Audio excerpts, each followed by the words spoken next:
August 13, 1944. Dan Holloway saw the placement of the 2 cannons and the 50 caliber big guns below. The monastery was a perfect ambush site for the German and Italian troops who'd taken over. It overlooked a winding highway connecting North Italy to its toe.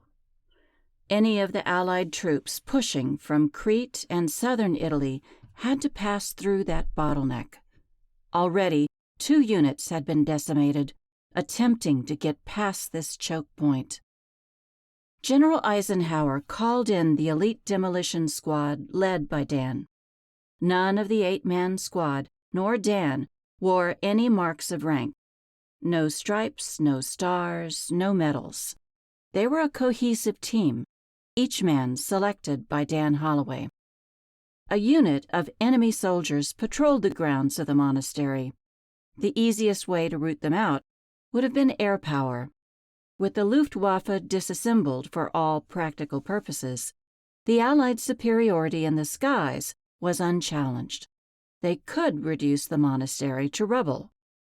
There was one problem, and it was a big one. The monastery was filled with priceless art from the minds of the masters. These relics could not be replaced. That was one reason the German-led enemy was concentrated in this place. They knew the Americans faced a political cost for turning works of art into ashes. Dan quickly surveyed the situation from a ledge 100 yards above the place of worship. He and his team had scaled the mountain a half-mile south and maneuvered into position. Now, the real planning started.